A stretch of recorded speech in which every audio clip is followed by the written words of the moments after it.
Assalamu alaikum wa rahmatullahi wa barakatuh. Bismillah, walhamdulillah, wa salatu wa salam ala rasulillah wa ba'd. Mes frères et sœurs, aujourd'hui je vais traiter une question que j'ai reçue assez fréquemment, qui est qu'est-ce qu'une femme indisposée, une femme donc qui a ses menstrues ou ses lochis, qu'est-ce qu'une femme indisposée a le droit de faire et qu'est-ce qu'elle n'a pas le droit de faire? Alors, rapidement, je vais vous énumérer pas mal de règles et je vous demande, Inch'Allah, d'être très concentré. Parmi les règles de la femme qui a ses menstrues ou lochis, parce que celle qui a ses lochis, en fait, elle a les mêmes règles à respecter que celle qui a ses menstrues. Les lochis, vous savez, c'est le sang qu'elle a après l'accouchement. Pour ces deux types de femmes, elles ne prieront pas et elles ne rattraperont pas les prières manquées. Le prophète sallam a dit dans une partie du hadith de Fatima bint Abi Hubaysh, radiyallahu anha, il lui a dit lorsque viennent tes menstrues, délaisse la prière rapportée par Bukhari Muslim. D'accord? Et ça, il y a ijma' sur le sujet. Il y a un consensus des savants sur le sujet, c'est-à-dire il n'y a pas de divergence en islam qu'une femme indisposée n'a pas le droit de faire la prière. Il lui est interdit de prier. Et il y a un consensus des savants sur le fait qu'elle ne rattrape pas les prières qu'elle n'a pas faites pendant sa période de menstrue. D'accord? Par contre, une remarque importante, lorsque la femme a ses menstrues ou ses lochis et qu'elle devient pure avant le coucher du soleil, logiquement, vous allez me dire, elle prie le asr et c'est tout. Non. Dans l'école de l'imam Malik rahimallah, et de l'imam Ahmad, rahimahullah, elle priera le asr, c'est la prière de son temps, c'est évident, mais elle rattrapera également la prière de dhuhr. Pourquoi? Parce qu'en fait, le temps de dhuhr, il a deux temps. Il a ce qu'on appelle un waqt ikhtiyari, un temps préférentiel qui est connu. C'est dès que le soleil décline du zénith jusqu'à ce que l'ombre de chaque chose devient égale à cette chose. C'est ce qu'on appelle le temps du asr, tout simplement. Ça, c'est le temps préférentiel, mais il y a aussi un temps forcé, al-waqt al-daruri, qui est pour les personnes qui ont une nécessité, comme une femme qui est indisposée. Elle est concernée par ce cas, et je sais que c'est nouveau pour beaucoup de femmes, mais apprenez. Apprenez, Allah barik fikum, parce que dans cette vidéo, Inch'Allah, vous allez, bi'idhnillah, entendre pas mal de choses qui vous seront nouvelles. Donc, le temps de dhuhr, il s'étend pour al-waqt al-daruri jusqu'au maghrib. Ça veut dire que tu devras rattraper, si tu es pur, avant le maghrib, et je rentre pas dans beaucoup de détails, hein, le nombre de rak'at, etc., parce qu'il y a du détail, vous prendrez des cours de fiqh, Inch'Allah, de jurisprudence pour avoir plus d'informations, mais juste les grandes lignes, vous rattraperez dhuhr et asr, si vous êtes pur avant le maghrib, et si vous êtes pur, quand je dis pur ici, ça veut dire si vous avez eu la cessation de vos menstrues avant le fajr, vous devrez rattraper le maghrib et l'isha, les deux prières. Parce que le maghrib, son temps forcé va jusqu'au fajr. D'accord? Donc je répète, si la femme n'a plus ses règles avant le maghrib, elle rattrapera dhuhr et asr. Et si elle n'a plus ses règles avant salat al-fajr, elle rattrapera le maghrib et le isha. Ça, c'est l'opinion de l'imam Malik et l'opinion de l'imam Ahmad, rahimallahu al-jami'. Me concernant, je suis l'opinion de l'imam Malik dans mon fiqh, dans ce que je pratique. Je vous énoncerai, Inch'Allah, à chaque fois qu'il y a divergence, les avis, bi'idhnillah, dans la mesure du possible.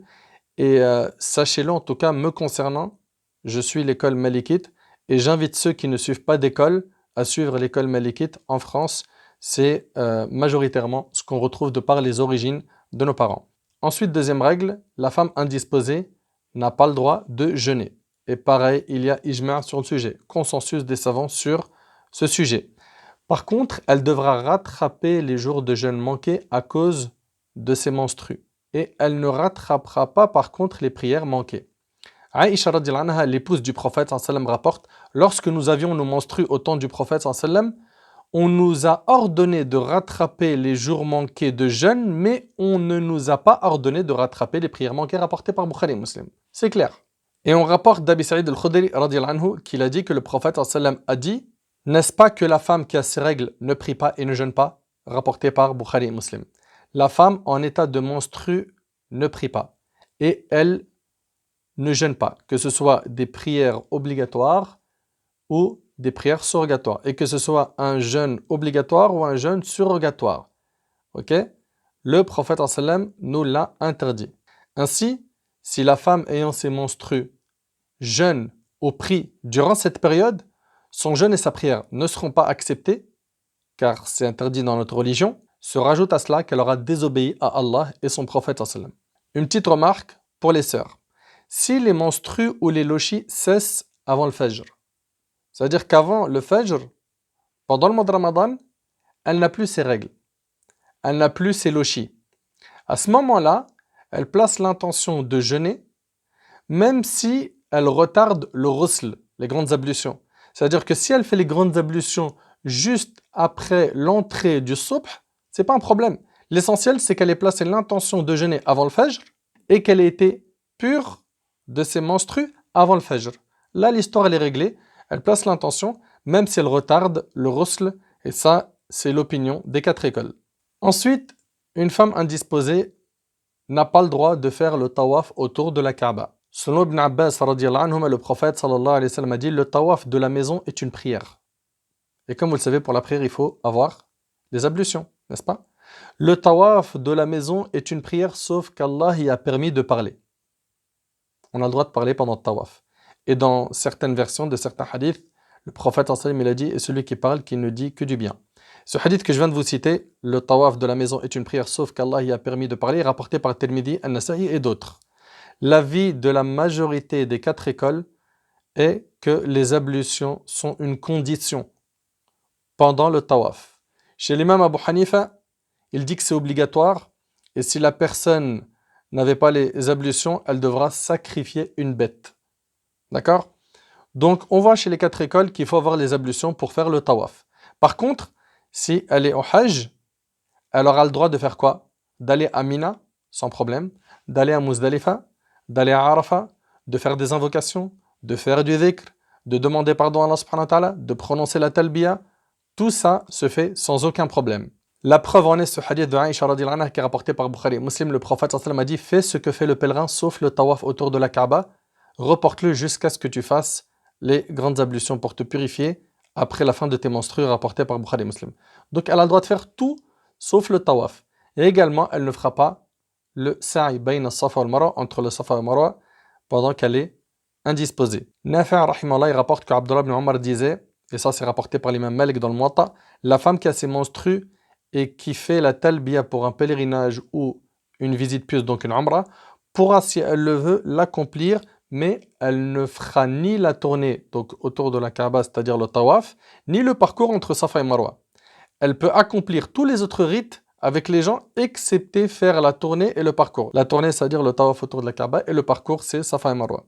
Et elle ne peut pas se rendre à la mosquée que lorsqu'elle est devenue pure, c'est-à-dire quand elle a plus ses menstrues. Par contre, si elle est indisposée jusqu'à la fin du Hajj, à ce moment-là, elle fera quand même son tawaf al-ifada qui est un pilier en entrant à la mosquée, en faisant le tawaf, et elle adoptera l'opinion de l'imam Abu Hanifa qui consiste à dire qu'elle rentre et elle sacrifiera une bête. Et si on a penché pour l'opinion d'Abu Hanifa, c'est pour faciliter à nos sœurs et lever la gêne pour elles.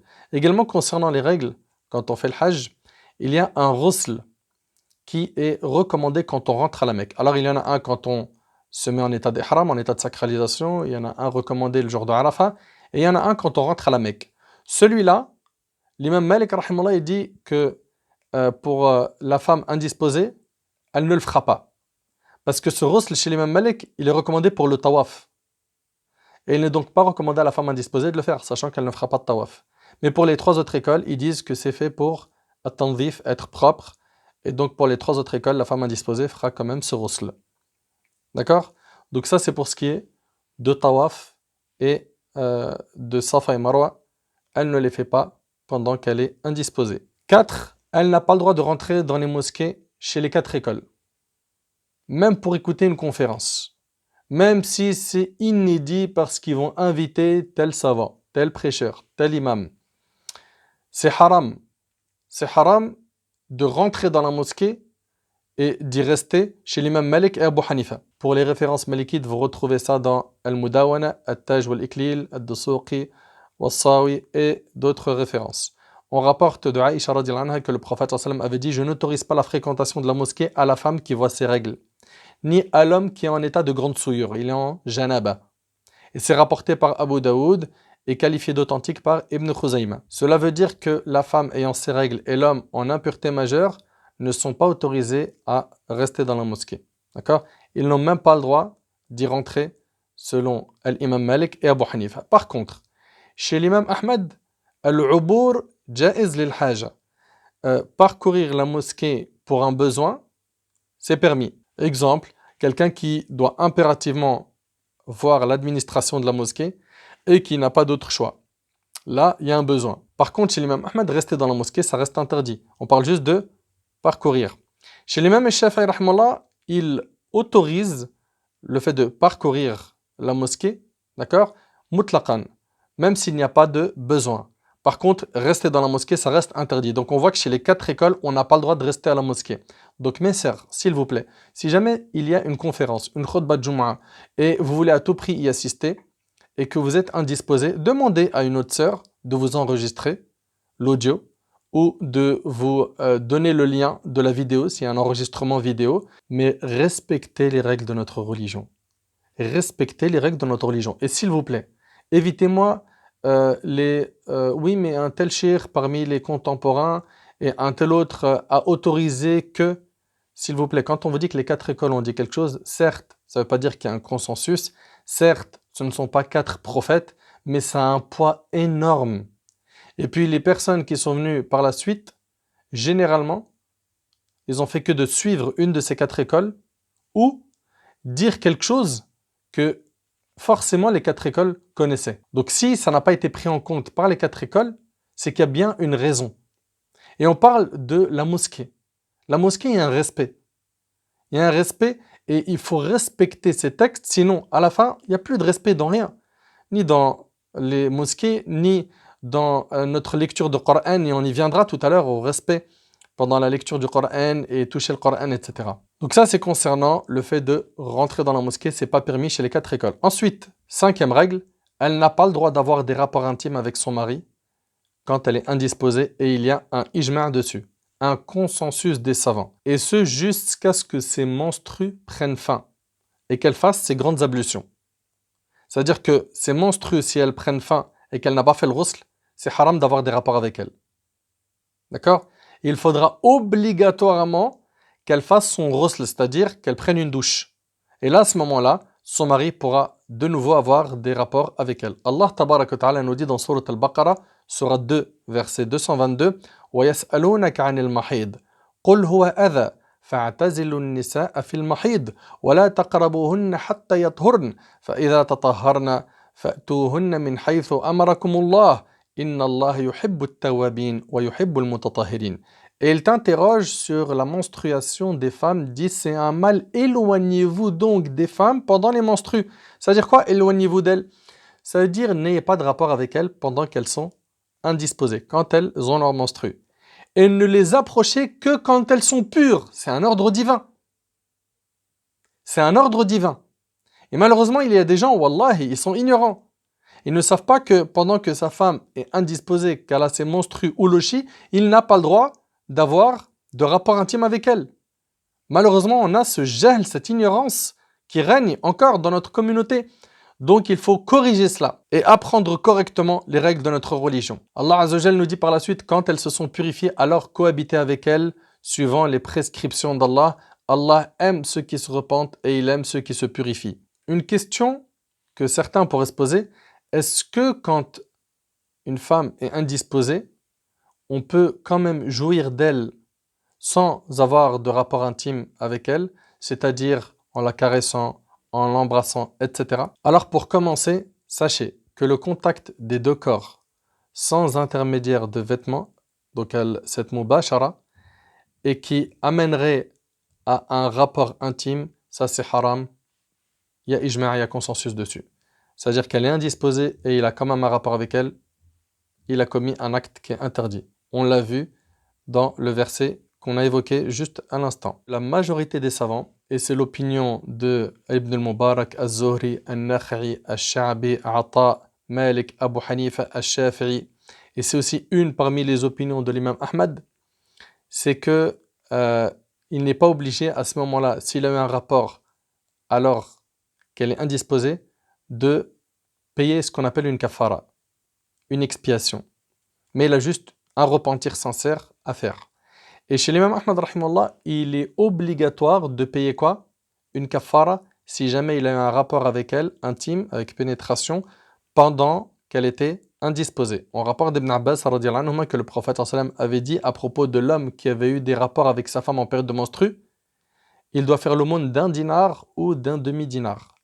Rapporté par les 5, qualifiés d'authentiques par Al-Hakim, Ibn al-Qattan. D'autres pensent que le hadith est suspendu. Donc ici, c'est l'opinion de l'imam Ahmad. Les autres savants disent qu'il a juste à se repentir pour avoir fait ce péché. Comment se repentir? Il faut qu'il regrette sincèrement du cœur d'avoir eu des rapports pendant qu'elle était indisposée. Également se détacher du péché. 3. Être déterminé à ne plus jamais le refaire. Et ça doit être sincère. Ensuite, est-ce qu'il a le droit d'avoir un contact physique avec elle, avec ce qu'elle a au-dessus du nombril et en dessous des genoux? Ça, c'est autorisé et il y a consensus des savants sur le sujet. Ensuite, a-t-il le droit d'avoir un contact physique avec son épouse en jouissant d'elle de la partie qu'il y a entre ses genoux et son nombril? Là, ici, chez l'imam Ahmad, rahimallah, c'est autorisé. On va voir sa preuve. Et pour l'imam Malik, rahimallah, Abu Hanifa et Al-Shafi'i, c'est haram. C'est haram. Pourquoi c'est interdit? Car il y a un risque pour l'homme de se retrouver à craquer et à commettre l'interdit avec elle, avoir des rapports intimes avec elle alors qu'elle est indisposée. Aïcha radiyallahu anha a dit, lorsque l'une d'entre nous avait ses menstrues, elle parle des épouses du prophète sallam, et que le messager d'Allah sallam voulait la toucher, il lui ordonnait de mettre un izar autour du ventre au moment où ses menstrues sont les plus abondantes. Puis il se mettait à la toucher. Aïcha radiyallahu anha a dit, qui d'entre vous peut maîtriser son désir comme c'était le cas du prophète sallam rapporté par Bukhari et Muslim? Donc on comprend que c'est pour éviter que l'homme tombe dans l'interdit, qu'il n'a pas le droit de jouir de son épouse, de la partie qu'il y a entre le nombril et le genou chez 3 écoles sur 4. Pour l'imam Ahmad rahimahullah, c'est permis, sa preuve, selon Anas radiyallahu anhu, le prophète sallam a dit, faites tout hormis le rapport sexuel. C'est rapporté par un musulman. Je rappelle tout de même qu'il n'est pas permis d'avoir un rapport anal avec son épouse. Parce qu'une personne pourrait se dire, puisqu'elle est indisposée, à ce moment-là, autant avoir un rapport anal. Selon Uqba ibn Amr radiyallahu anhu, le prophète sallallahu alayhi wa sallam a dit, maudit soit celui qui approche les femmes par voie anale. Rapporté par l'imam Ahmed avec une chaîne de transmission authentique. Vous savez, c'est-à-dire quoi, maudit? C'est-à-dire il est chassé de la miséricorde d'Allah. C'est hyper grave. Et selon Abu Hurayra radiyallahu anhu, le prophète sallallahu alayhi wa sallam a dit, celui qui pratique la sodomie ou a des rapports avec une femme qui a ses menstrues ou qui va voir un devin et croit en ce qu'il a dit, il a alors mécru en ce qui a été révélé à Muhammad et c'est rapporté par Ibn Majah. On voit que c'est hyper grave. Bien sûr, une fois qu'elle aura terminé ses menstrues, elle va faire son ghusl, se laver, puis tout ce qui lui était interdit d'accomplir, alors qu'elle était indisposée, lui sera de nouveau permis. D'accord? Pour ce qui est des signes qui montrent qu'elle n'a plus ses menstrues, l'imam Malik, rahimahullah, il parle de 2 signes. Soit elle a la cessation des menstrues, elle les a plus, soit elle a l'apparition des leucorrhées, ce sont ces pertes blanches qu'elle a après les menstrues. Si après s'être purifiée, elle s'aperçoit des sécrétions de couleur terne ou jaunâtre, elle ne prendra pas en compte ces couleurs de sang, elle ne les considérera pas menstrues chez 3 écoles sur 4. Chez l'imam Abu Hanifa, chez l'imam Al-Shafi'i et chez l'imam Ahmed. Leur preuve, au Mu'atiyya radiyallahu anha, elle rapporte, nous ne tenions pas du tout compte de la couleur jaunâtre ou terne après purification rapportée par Abu Daoud et d'autres. Par contre, pour l'imam Malik, rahimahullah, ce qui vient comme tache jaunâtre, brunâtre, après les menstrues, c'est considéré comme menstru. Dans la Mudawana, on rapporte de l'imam Malik, les liquides noirâtres et jaunâtres font partie des menstrues, que cela survient lors des jours de menstrues, donc dans sa période habituelle, ou en dehors. Que la femme voit cela avec le sang menstruel ou non. On rapporte de la mère des croyants Aïcha radiyallahu anha que les femmes lui envoyaient des serviettes avec des tampons, des cotons entachés de liquide noirâtre, kodra, ou jaunâtre, sofra, du sang du haïd, du sang des menstrues, pour l'interroger sur la possibilité de reprendre la prière. C'est-à-dire que les femmes venaient voir Aïcha, c'était l'épouse du prophète sallallahu alayhi wa sallam, et vous le savez très bien que c'était la plus savante parmi les femmes de son époque. Radiyallahu anha, elle rapporte 2210 hadiths.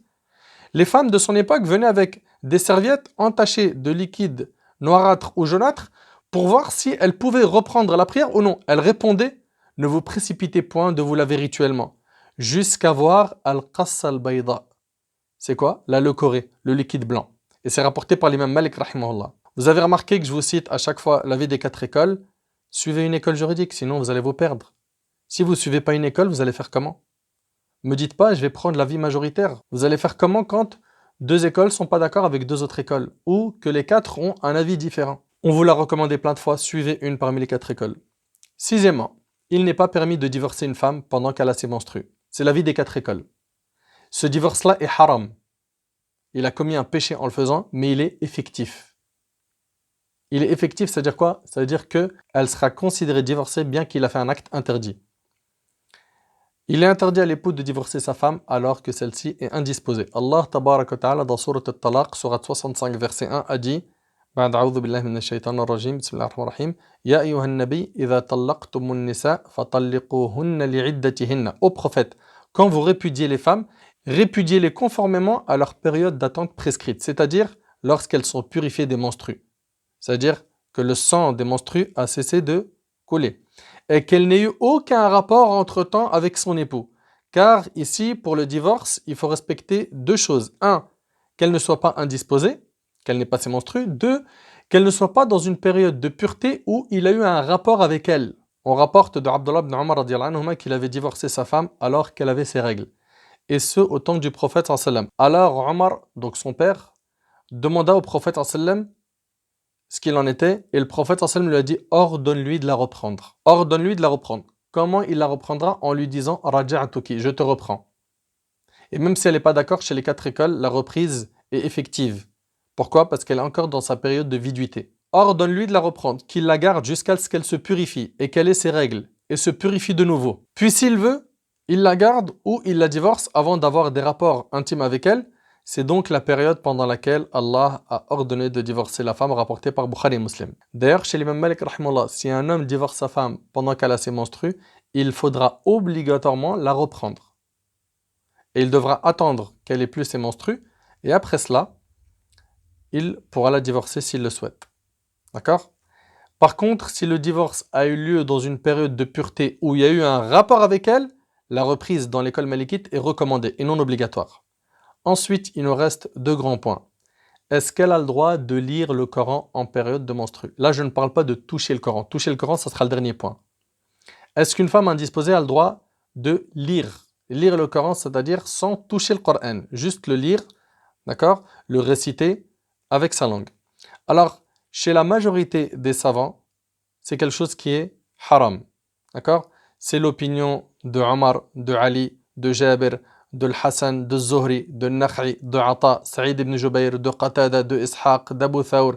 Et c'est l'opinion majoritaire des 4 écoles. Par contre, dans l'école malikite, le mashhour, l'avis prépondérant de l'école malikite, c'est qu'une femme indisposée a le droit de lire, réciter le Coran sans condition. Sans condition. J'ai dit lire, réciter. Toucher le Coran, on en parle à la fin, Inch'Allah. Les raisons de la permission chez les malikites sont nombreuses. 1. Elle a le droit, pendant qu'elle est indisposée, de faire du dhikr, de faire du tasbih, de dire subhanallah, de faire de l'istighfar, de dire astaghfirullah. Donc la porte du dhikr lui est ouverte et le Coran, c'est un dhikr. Donc ça, c'est pour ce qui est de l'argumentation des malikites. Aussi, dans l'école malikite, ils disent que la femme n'a pas la possibilité de faire cesser ses menstrues. D'accord? Contrairement au junub. Le junub, celui qui est en impureté majeure, il prend une douche et l'histoire elle est réglée. Ils disent également que pour certaines femmes, des fois, la période de menstrues est trop longue. Et là, il y a la crainte qu'elle oublie ce qu'elle a appris du Coran. Également, ils disent que les femmes à l'époque du prophète sallallahu alayhi wa sallam avaient leurs menstrues et on n'a pas de texte clair qui prouve que cela était interdit. Et s'il y avait eu un texte clair, on aurait eu plusieurs hadiths authentiques sur le sujet qui l'interdit. On a certains hadiths qui stipulent la taqra al-ha'id wa al-junub shay'an min al-Qur'an. Donc la femme indisposée ne lit rien du Coran, ainsi que la personne en impureté majeure. Ce texte-là, l'imam Ahmad rahimahullah dit qu'il est faible. Ibn Hajar rahimahullah également et d'autres savants. Donc on comprend ici que dans l'école malikite, c'est permis de réciter, de lire sans condition. D'accord? Pour les autres savants, c'est interdit, c'est haram. Reste le dernier point qui est toucher le Coran en état de menstru ou de lochi. Alors il n'est pas permis de toucher le Coran sans avoir les ablutions selon les 4 écoles. D'accord? Ça c'est la règle. La règle de base, c'est que cela n'est pas permis. Dans le Muwatta de l'imam Malik, rahimallah, Abdullah ibn Abi Bakr ibn Hazm a rapporté que dans la lettre envoyée par l'envoyé d'Allah sallallahu alayhi wa sallam à Amr ibn Hazm, il lui a dit défense de toucher le Coran si l'on n'est pas en état de pureté rituelle, c'est-à-dire les ablutions. Ce hadith stipule clairement qu'on n'a pas le droit de toucher le Coran tant qu'on n'a pas les ablutions. Et puis, s'il vous plaît, méditons un petit peu. On parle du Coran, c'est pas n'importe quel livre. Il faut impérativement respecter ce livre et ne pas le considérer comme n'importe quel livre. Certains, malheureusement, ils prennent le Coran et ils le posent par terre.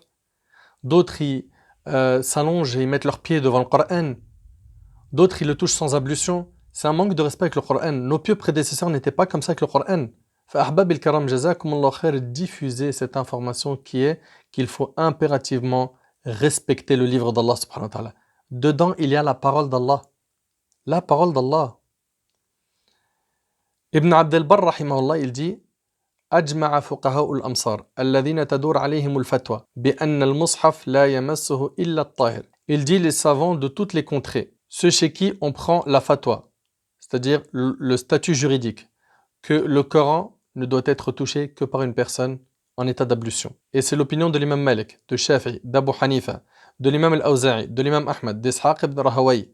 C'est l'opinion d'Abu Thawr, d'Abi Ubaid. C'est aussi l'opinion de Saad ibn Abi Waqqas parmi les compagnons de Abdullah ibn Omar, de Tawuz, de Hassan, de Sha'bi, de Qasim ibn Muhammad, de Ata. L'imam Ahmad rahimallah concernant le hadith où le prophète alayhi salatu wassalam a dit An la yamassa al-Qur'ana illa tahirun, défense de toucher le Coran si on n'est pas en état de pureté rituelle. Il a dit j'ai bon espoir que ce hadith est authentique et il a dit je ne doute pas. Et il a dit je ne doute pas que le prophète sallam ait écrit cette lettre. Les opinions des savants sont nombreuses à ce sujet. Cheikh Zakaria rahimallah dans l'Awjaz il dit il n'y a pas besoin de prolonger l'argumentation sur ce sujet après l'accord des 4 écoles et ils suffisent comme modèle, voire Al-Awjaz. Par contre, dans l'école malikite, il est permis à une femme indisposée de toucher le Coran, écoutez attentivement s'il vous plaît, si elle est étudiante ou prof. D'accord? On retrouve ça dans Hashiyat al-Dusuqi, à la Sharh al-Kabir, que si elle est enseignante ou étudiante, elle a le droit de toucher le mushaf. D'accord? Mais vous avez bien vu que l'écrasante majorité des savants disent que c'est haram. Et il y a un respect profond à avoir pour le Coran. Donc s'il vous plaît, jazakumullah khair, même pour ceux qui vont opter pour l'opinion de l'imam Malik rahimahullah, et j'opte pour son opinion, par respect pour cette divergence qui est quand même importante, et il s'agit ici du livre d'Allah subhanahu wa ta'ala, ne donnez pas des Corans en arabe du début à la fin, donc le mushaf, aux femmes indisposées pour qu'elles révisent. Sortez de la divergence, même si c'est permis dans l'école malikite. Donnez-leur un Coran français-arabe, qui d'ailleurs ne s'appelle pas traduction du Coran, on appelle ça plutôt l'interprétation des sens des versets du Coran. D'accord? Donc, donnez-leur un livre en arabe français, c'est permis. Donnez-leur un tafsir, c'est permis. Également, elle a le droit de le lire sur son smartphone, sur sa tablette, sans problème. D'accord? Elle est indisposée, elle peut lire le Coran sur sa tablette, sur son téléphone. Là, au moins, elle n'a pas touché le Coran. C'est permis sans condition dans l'école malikite de toucher le smartphone, le tafsir et le Coran en français-arabe. Pour les écoles et les instituts qui n'ont que des Corans en arabe, investissez, achetez-leur des Corans français-arabes, sortez de la divergence, Allah barik fikoum. Ne le touchez pas avec un contact direct. Ou à la rigueur avec des gants, comme le préconisent certains savants, ou un autre moyen, mais ne le touchez pas avec un contact direct. Il s'agit de la parole d'Allah et il faut respecter la parole d'Allah. Allah tabarak wa ta'ala dans Surat Al-Hajj verset 30 a dit وَمَنْ يُعَظِّمْ حُرُمَاتِ اللَّهِ فَهُوَ خَيْرٌ لَهُ عِنْدَ رَبِّهِ. Il a dit Azza wa Jal, voilà, et quiconque prend en haute considération les limites sacrées d'Allah, cela lui sera meilleur auprès de son Seigneur. Et le Coran fait partie de ce qui est très important, de ce qui est à honorer, de ce qui est à valoriser. Reste à voir maintenant qu'est-ce qu'elle a le droit de faire. Parce qu'on vient de voir 8 points qu'elle n'a pas le droit de faire. Maintenant, voyons qu'est-ce qu'elle a le droit de faire. Elle a le droit de faire du dhikr quand elle est indisposée. Évoquer Allah, dire subhanallah, alhamdulillah, la ilaha illallah, Allahu akbar, prier sur le prophète sans aucun problème. D'accord? Rappelez-vous du hadith de Aïcha, quand le prophète sallam dans le Hajj, et c'est rapporté par Bukhari et Muslim, il lui a dit: fais tout ce que fait le pèlerin, sauf le tawaf, jusqu'à ce que tu sois pur. Donc, elle a le droit de faire le dhikr. D'accord? Donc, elle a le droit de faire le dhikr, demander pardon à Allah, de faire des invocations, y compris celles du sommeil, qui contiennent des versets comme Ayat al-Kursi. Elle a le droit également, quand elle parle avec quelqu'un, d'utiliser un verset pour argument, alors qu'elle est indisposée, ce qu'on appelle l'istidlal. Elle a le droit également à ta'awudh, elle a le droit de faire la ruqya pour elle-même et pour quelqu'un d'autre. Et elle va utiliser des versets du Coran alors qu'elle est indisposée, c'est permis. Elle a le droit d'écouter le Coran, sans aucun problème. Le prophète, d'ailleurs, dans le hadith d'Abi Huraira, radiallahu anhu, a dit: celui qui écoute un verset du livre d'Allah, cela lui est inscrit comme une bonne action multipliée. Et celui qui le récite, il sera pour lui une lumière au jour de la résurrection, rapportée par Ahmed. Et on a d'autres hadiths concernant la lecture, la aqul alif lam mim harf, que vous connaissez. Chaque lettre du Coran, c'est 10 bonnes actions. Donc elle a le droit, on a dit, de faire du dhikr, de faire dua, de faire istighfar. Elle a le droit de prendre une douche sans aucun problème, d'appeler à Allah, d'ordonner le bien, d'interdire le mal, d'enseigner la science, d'assister à des rappels tant que ce n'est pas fait dans une mosquée. Elle a le droit de toucher un Coran en français sans aucun problème, contrairement au Coran en arabe du début à la fin. Là, c'est uniquement pour l'étudiante et la prof que l'imam Malik rahimahullah ouvre la porte. Et elle a le droit également de lire des livres de religion. Voilà mes chères sœurs, en résumé, ce que vous devez connaître concernant ce qui est permis et ce qui ne l'est pas pour une femme indisposée. أسأل الله سبحانه وتعالى أن ينفعني بما قلت وأن ينفعكم بما سمعتم. هذا ما أعلم والله عز وجل أعلى وأعلم. سبحانك اللهم بحمدك أشهد أن لا إله إلا أنت أستغفرك وأتوب إليك. والسلام عليكم ورحمة الله وبركاته.